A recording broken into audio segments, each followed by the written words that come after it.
এই উম্মতের জন্য তো সুবাদে আমি এক হাদিস আপনাদেরকে দেখাইতেছি, রসুল কি পাইলাম আর কি করতেছি। ওই রসুলের কারণে এই উম্মত জাহান্নামে যাবে, কিন্তু হাতকড়ি থাকবে না। এই উম্মত জাহান্নামে যাবে, পায়ে বেড়ি থাকবে না। এই উম্মত জাহান্নামে যাবে, গলায় শিকল থাকবে না। এই উম্মত জাহান্নামে যাবে, চেহারা কালো হবে না।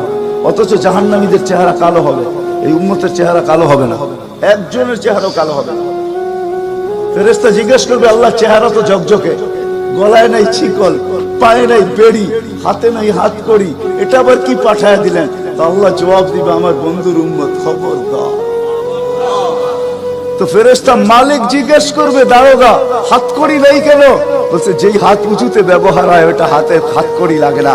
যেই পাও মসজিদের দিকে চলে ওই পায়ে বেড়ি লাগে না। যেই কপাল আমার কুদরতি পায়ে জীবনে একবারও আমাকে পাওয়ার জন্য ঠেকায়া দিছে, সেজদা করছে, ওই চেহারা কোনোদিন কালো হয় না, গলায় কোনোদিন চিকন লাগে না। 3 জায়গায় আগুন লাগাবে না, খবরদার। চেহারায়, হাতে, পায়ে, বাকি শরীরে লাগায় দাও। আগুনকে যখন মালিক হুকুম দিবে ধরার জন্য, আল্লাহ আমাদেরকে শিখায় দিবে, স্মরণ করায় দিবে, আমরা কলেমা পড়তে থাকবো। আগুন আসবে আর যাবে, আসবে আর যাবে, ধরবে না। একবার, দুইবার, 3 বার হবে। মালিক পোড়া চার্জ করবে, লাঠি চার্জ করবে, ধরিস না কেন? তো আগুন বলবে, লাইসালি সুলতানুন আলা মান ক্বালা লা ইলাহা ইল্লাল্লাহ মুহাম্মাদুর রাসূলুল্লাহ। এই কলেমা যে পড়ে তাকে ধরার ক্ষমতা আমার নাই। তারপরে আল্লাহ নিজে কি করবে? ইমাম কুরতুবী রাহমাতুল্লাহ আলাইহি লেখেন, ফাআমাতাল্লাহু মাউতাতান, আল্লাহ আমাদেরকে ঘুম পড়ায়া দিবে। মৌতের যেরকম ঘুমের দোয়া, মৌতের দোয়া আর ঘুমের দোয়া একই দোয়া। আমরা ঘুমের দোয়া পড়ি, আমুতু আহিয়া, আল্লাহ মরতে চললাম, কাল সকালে উঠাইলে উঠবো, না হলে আর কিয়ামতের আগে উঠবো না। তো ঘুমো মৌত, আল্লাহ ঘুম পড়ায়া দিবে। আযাব ঘুমের ভিতরে কমপ্লিট করে আল্লাহ বাহির করে নিয়ে আনবে। নবীর সুবাদে, নবীর সুবাদে। হায় হায় হায়, একটা পর্ব এরকমও আসবে, জানি না নারায়ণগঞ্জের মানুষ বুঝবে কি বুঝবে না। একটা পর্ব এরকমও আসবে নবীর সুবাদে, একটা পর্ব এরকমও আসবে নবীর সুবাদে, এরকম একটা পর্ব আসবে। আল্লাহ জিবরিলকে ডাইকা বলবে যে আরশের সাথে কান লাগাও। তো দেখবে যে আরশের সাথে কান লাগা একটা ক্ষীণ আওয়াজ আসতেছে, যেইখানতে বলতেছে, হান্নান মান্নান আনকিযনি, ও হান্নান মান্নান আমাকে বাঁচানা। তো জিবরিল বলবে, বড় ক্ষীণ আওয়াজ, হান্নান মান্নান বলে বাঁচাইতে বলতেছে। বলছে, জিবরিল দৌড়ে যাও, আমার বন্ধুর উম্মত আমাকে বাঁচানোর জন্য ডাকতেছে। জিবরিল যাবে দোজখের কাছে, মালিকের কাছে যাবে। মালিক লিস্টি দেখা বলবে, কেউ বাকি নাই, আখরাস তো সবাইকে বাহির করে দিছি। ফিরে আসবে, আবার শোনাবে, আবার যাবে, আবার ফিরত আসবে। তৃতীয়বার এসে আল্লাহর ঠিকানা বলে দিবে, যাও দোজখের ওই অথই তলদেশে যায় দেখো, কয়লার মতো কয়লা হইতে হইতে পোকার রূপ ধরে গেছে, উপরে পড়ে আছে, ওইখানে যে কান লাগাও। তো দুইজনে যে কান লাগাবে, তো দেখবে ওইখান থেকে ক্ষীণ আওয়াজ বাহির হইতেছে, ইয়া হান্নান ইয়া মান্নান আনকিযনি, ও হান্নান ও মান্নান আমাকে বাঁচানা। ওই আওয়াজ আল্লাহর আরশের সাথে এসে টক্কর মারবে, ওইখান থেকে উঠায়া নিয়ে আসবে। বলবে, আমার বন্ধুর উম্মত উঠায়া নিয়ে আস, আমি ওয়াদা করছি আমার বন্ধুকে রাজি করে ছাড়বো। আমি ওয়াদা করছি লা ইউখজিহি ফি উম্মতিক, তার উম্মতের ব্যাপারে আমি কপালে ভাঁজ করতে দিব না। আমার কথা কিন্তু শেষ জায়গায় চলে আসছে। ওই রসুল, ওই নবী আমাদেরকে আল্লাহ দিয়েছেন আমাদেরকে জান্নাতে নিয়ে যাওয়ার জন্য। মেরে দোস্ত, শুধু ওনার অস্তিত্ব না, উনি একটা আদর্শ নিয়ে আসছেন, উনি একটা ক্যারিয়ার নিয়ে আসছেন, উনি একটা জীবন নিয়ে আসছেন। যেই জীবনের একটা সুন্নত যদি কেউ তার নিজের জীবনে প্রতিফলিত করে, নিজের জীবনে অভ্যাসে রূপান্তরিত করে, আর নিজেকে অভ্যস্ত করে আল্লাহ পর্যন্ত যদি পৌঁছাইতে পারে, খোদার কসম এটার ওয়েট এতটুকু হবে, সমগ্র জগৎ একবার না 10 বারও যদি এক পাল্লায় রাখা হয়, আর ওই সুন্নতকে এক পাল্লায় রাখা হয়, তো ওই সুন্নতের ওয়েট বেশি। সমগ্র জগৎ এক না 100 কোটি বারও যদি হয়, তা সমগ্র ভান্ডারের সাথে যে দাম না হবে, যতটুকু দাম না হবে, আল্লাহ রসুলের এক সুন্নতের এর চেয়েও কোটি গুণ বেশি দাম। বিদায় আপনাদের পায়ে হাত রেখা বলি, আসেন 12 রবিউল আউয়ালের এই রজনীতে, যদিও দিন পার হয়ে গেছে, 13 তারিখের রাত্রে আমরা পড়ে গেছি। ইখতিলাফ হিসাবে 13 তারিখও পাওয়া যায় যে 13 তারিখে আল্লাহ রসুল দুনিয়াতে আসছেন। হতে পারে আজকের রাস্তাও উপরে কিন্তু আমাদের কোনো সামিয়ানা নাই, ডাইরেক্ট আকাশ। আল্লাহ 3 ভাগের 1 ভাগ রাত্রের অতিবাহিত হয়ে গেছে। আল্লাহ এখন প্রথম আকাশে চলে আসছেন, নিজেই আহ্বান করতেছেন, হাল মিন মুস্তাগফির আগফির আলা। দুনিয়ার মানুষ আসামিকে তালাশ করে ফিরে শাস্তি দেওয়ার জন্য। ও রব্বে কায়নাত নারায়ণগঞ্জের মানুষ প্রথম আকাশে আইসা ডাক দিতে থাকে, কে আসছো আসামি? আমি শাস্তি দিব না, আমি তো মাপের ভান্ডার নিয়ে আসছি, আমি তোকে মাফ করব। তুই মাফ চাইতে দেরি, আমি মাফ করতে দেরি হবে না। গুনার পরিধি যুবকরা কতটুকু তোমাদের গুনার পরিধি কেমন? সমগ্র সৃষ্টি মিলাও যদি সারা জীবন গুনাহ করে, জিবরিল তার জন্ম থেকে মৃত্যু পর্যন্ত যদি গুনাহ করে, সমগ্র ফেরেশতা কেন সমগ্র সৃষ্টি মিলা আল্লাহর নাফরমানি করা ওই পর্যন্ত গুনাহকে পৌঁছাইতে পারবে না, যেই পর্যন্ত আল্লাহ বলতেছেন ওয়ালাউ বালাগাত যুনুবুকা ইনানাস সামা ওমা আশরাকতা বি ফাস্তাগফারতানি ফাগফারতু লাকা ওয়ালা উবালি। তোমাদের গুনাহ দিয়া যদি আমার আকাশের পরিধি পর্যন্ত ভেদ করে চলা যায়, একজনের গুনাহ, আমি তো বললাম সমগ্র সৃষ্টি মিলেও সম্ভব না, একজনের গুনাহ তো দূরের কথা, আমার আকাশের পরিধি ভেদ করে চলা যায়, তুমি মাপ চাইতে দেরি, আমি মাপ করতে দেরি। এই উম্মত তো মাপ চাইতেও হয় না, নবীর সুবাদে আল্লাহ এই উম্মতকে সুযোগ দিয়েছেন।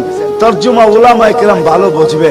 আল্লাহ নিজেই বলে, এই উম্মত যখন চিৎকার দিয়া মাথায় হাত দিয়া বসা পড়ে আর চিৎকার যখন দেয়, হায় আমি বুঝি শেষ হয়ে গেলাম, ফালাম্মা তায়াক্কানতা বিল বাওয়ার ওয়া যানানতা আন্নাকা মিন আহলিন নার মানাহতু ইলাইকা রিদওয়ানি ওয়াল্লাইতু ইলাইকা গুফরানি কুলতু লাকা লা তাহজান গফারতু লাকা যুনুবা ওয়াল আওসার ওয়া লিআজলিকা সাম্মাইতু নাফসি আল আজিজুল গফফার। আল্লাহ বলে, এই উম্মত যখন মাথা ধরে চিৎকার দেয়, আমি বুঝি শেষ হয়ে গেলাম। আল্লাহ বলে, আমি আমার জায়গায় থাকতে পারি না, আমি দৌড়ে ছুটে আসি, আমি আসার আগে আমার মাগফিরাতের চাদর দিয়া একে ঢাকা নেই, আমার রহমতের চাদর দিয়া, আমার রেজার চাদর দিয়া একে ঢাকা নেই, মাগফিরাতের ভিতরে ডুবায়া নেই।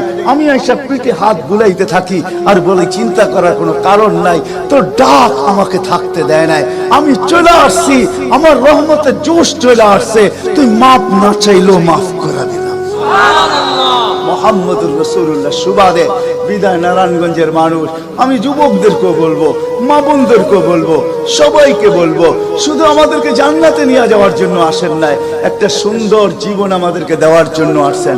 60-70 বছর একটা সুখের জীবন দেওয়ার জন্য আসছেন, 60-70 বছর একটা আনন্দের জীবন দেওয়ার জন্য আসছেন, 60-70 বছর একটা এনজয় মূলক জীবন দেওয়ার জন্য আসছেন। আমরা যেটাকে এনজয় বলি, এটাকে এনজয় বলে না। আপনি আমাকে কোনো থিওরি দিয়া বুঝাইতে পারবেন না। আমি গত মাসের 23 তারিখে আমার 1 মাসের আমেরিকার সফর ছিল, আমি সফর শেষ করে আসছি প্যান্ডামিকের ভিতরেও, এই করোনার ভিতরেও। আমাকে বুঝাইতে হবে না, আমি দুনিয়া চষা মানুষ, আমি চষতে চষতে শেষ করে ফেলছি, আমাকে বুঝাইতে হবে না, আমি মানুষকে বড় কাছের থেকে দেখি। আপনি আমাকে বুঝাইতে হবে না, যেগুলাকে আমরা এনজয়ের সংজ্ঞা দিই এগুলা এনজয় না, যেগুলাকে আমরা সুখের সংজ্ঞা দেই এটা সুখ না, যেটাকে আমরা বলি হ্যাপি, এটার নাম হ্যাপি না।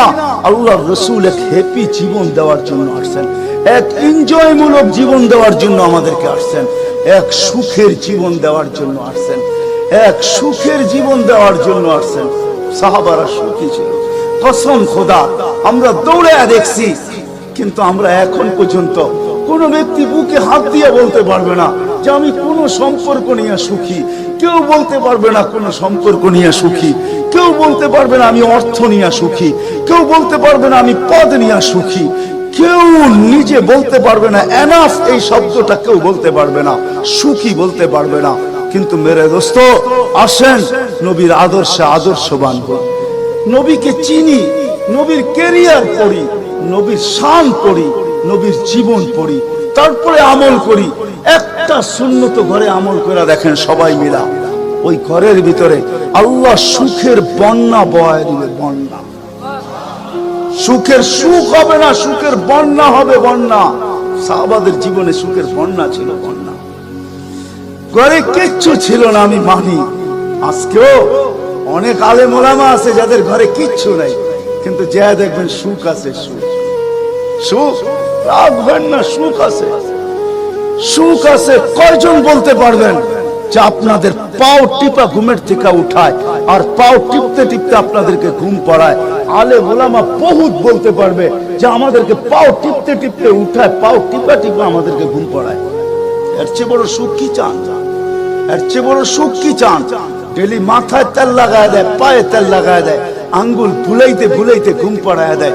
ঘুমাও, সারাদিন পরিশ্রম করে আসো। ওই হাদিসের মেস্তাক সেটা ফাতেমা রাদিয়াল্লাহু তাআলা আনহা বলছিলেন, খারাজা জাওজুহা মিন বাইতিহা হাসিনা তাতাশাব্বাকাত। আলী তুই ঘর থেকে বাহির হস, আমার দিলটা চুরমার হয়ে যায়। আব্বা শিখায়া দিয়েছেন, আমার দিলটা ব্যথায় ভাঙ্গা পড়ে। তুই কেন বাহির হলি ঘর থেকে? তাতাশাব্বাকাত, আমি রাস্তা দেখতে থাকি, শুধু দেখতে থাকি না, তুই আসার আগেই আমি দরজায় পিঠ লাগায় দাঁড়ায় থাকি। আলী তুই যখন টোকা দেস তো টোকা দরজায় পড়ে না, আমার পিঠে পড়ে, এক টোকায় খুলা দেই। আলী বলে এই জন্যই তো আজ পর্যন্ত কোনোদিন 2 টোকা দিতে হইল না, 1 টোকাই তুমি খুলা দাও। বলে আলী আমি তো রাস্তার দিকে তাকাইতে তাকাইতে কখন যে দরজায় পিঠ লাগায় দেই, আর তোর টোকা এসে আমার পিঠে লাগে, আমি সাথে সাথে খুলা দিই। আব্বা এটাই শিখেছে আমাকে।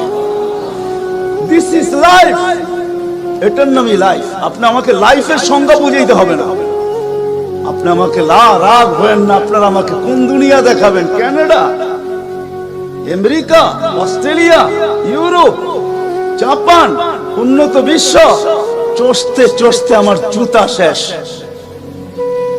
আল্লাহ আমার মুকাদ্দারে রাখছে চষা। আমি বড় কাছের থেকে দেখি, এইখানে কান্নার অভাব নাই, এখানে কান্না। আমি জানি লাইফ কাকে বলে। লাইফ ওইটার নাম যেটা মুহাম্মদুর রাসূলুল্লাহর আদর্শমূলক লাইফ। লাইফ এই জন্য পায়ে হাত রাখি। এই রাত্রে আল্লাহ প্রথম আকাশে সবার কাছে পায়ে হাত রাখবো। আমি বেশি বলবো না, ডেলি একটা সুন্নত শিখেন। ডেলি কয়টা? একটা সুন্নত। চাই সেটা খাওয়ার হোক, চাই সেটা শোয়ার হোক, চাই সেটা চলার হোক, চাই সেটা বলার হোক, চাই সেটা ঘুমানোর হোক, চাই সেটা বাথরুমে যাওয়ার হোক, চাই সেটা মসজিদে ঢুকার হোক, চাই সেটা কারোর সাথে কথা বলার হোক, চাই লেনদেনে হোক, একটা সুন্নত শিখেন। হায় মুহাম্মদুর রাসূলুল্লাহ বড় চোখের পানি ছড়ায় গেছে। আমাদেরকে জান্নাতে নিয়ে যাওয়ার জন্য আসছেন, নাইলে আসছেন না। দুজাহানের বাদশা কেন আসবে? জমিনে কেন পাও রাখবে? যার রহমতের ভিতরে, যার অস্তিত্বের ভিতরে সমগ্র জগতের অস্তিত্ব লুকানো ছিল।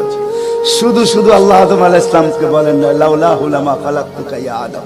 উনি না হইলে তোমার অস্তিত্ব হতো না। লম্বা কাহিনী আমি শর্টে বলতেছি, তোমার অস্তিত্ব হতো না। যার নামটা নিজের নামের সাথে মিলায় রাখছে, এটাই বলে দিচ্ছেন। যুকিরতা ইদা যুকিরতা, যুকিরতু যুকিরতা ইদা যুকিরতা, যুকিরতু ও যুকিরতা মাই। আমার নাম যখন উচ্চারণ হবে বন্ধু, তোমার নাম উচ্চারণ হবেই। আমি আমার নামের সাথে তোমার নামটা মিলায় রাখছি।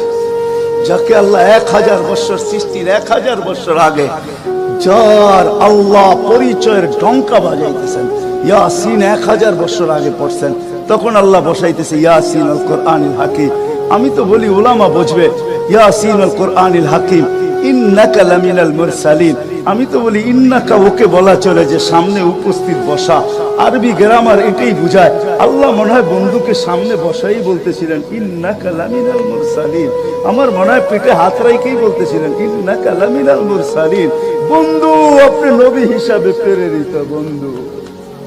ওই রাসূল কি রাজি? একটা সুন্নত শিখবেন। হ্যাঁ, কে কে ওয়াদা করতে পারেন? ওয়াদা, কিন্তু ওয়াদা দূর দূর পর্যন্ত। যদি নবীর মোহাব্বত থাকে আপনার ভিতরে, একটা সুন্নত ডেলি শিখবেন। ওটাকে নিজে জীবনে অভ্যস্ত হন। নবীর যুবকদের পায়ে হাত রেখা শিখো, নবীর কেরিয়ার শিখো, নবীর শান শিখো। ফেসবুকে উল্টা পাল্টা জিনিস দেখো না, উল্টা পাল্টা প্রচার করো না, নবীর শান প্রচার করো। নবীর শান শিখো। আমাদের কোন নবী, কোন নবী আল্লাহ দিয়েছেন, তার শান শিখো, তার শান প্রচার করো, তার ক্যারিয়ার প্রচার করো। নবীর খাওয়া কেমন ছিল? হায় হায়, শুধু শুধু আল্লাহ বলেন না ইন কুনতুম তুহিব্বুনাল্লাহ ফাত্তাবিউনি ইউহিব্বুকুমুল্লাহ। শুধু আল্লাহ ভালোবাসবে না, তোমাকে চুমা দিবে না, তোমাকে বুকে জড়াবে না, তোমাকে আল্লাহ নৈকট্য দিবে না, বন্ধুত্ব দিবে না। ওয়াগফির লাকুম যুনুবাকুম, আল্লাহ ওয়াদা করতেছে গুনাহ মাফ করলেও মাফ, না করলে তো নাই, করলে মাফ মাফ মাফ মাফ মাফ। কেন? ওয়াদায় সিগনেচার করে, ডিডে সিগনেচার করে ফেলছি, আমার বন্ধুকে আমি লজ্জিত করব না। হায় হায় হায়, কিয়ামতের দিন যার আমলনামা সামনে ঝুঁকবে না, আল্লাহ রাসূল দাঁড়ায় আল্লাহর দিকে দেখবে আর বলবে আমা কুনতা লা ইউখজিকা ফি উম্মতিক, আপনি কি বলেন না যে আপনি আমাকে উম্মতের ব্যাপারে লজ্জিত করবেন না? পাল্লা তো সামনে ঝুঁকে না, কি করব? তো আল্লাহ বলবে বন্ধু রহমতি, রহমত দিয়ে ঝুঁকায় দিব। তো আল্লাহ রহমত দিয়ে পাল্লা ঝুঁকায় দিবে, আল্লাহর রাসূলকে আল্লাহ হাসায় দিবে। ফায়াবতাসিম, আল্লাহর রাসূল হাসা উঠবে, বাহ ঝুঁকে গেছে। হাউজে কাউসার নিজের হাতে পান করাবে, করবো তো ইনশাআল্লাহ। আল্লাহ আমাদের সবাইকে আমল করার তৌফিক দান করেন। ওমা আলাইনা ইল্লাল বালা।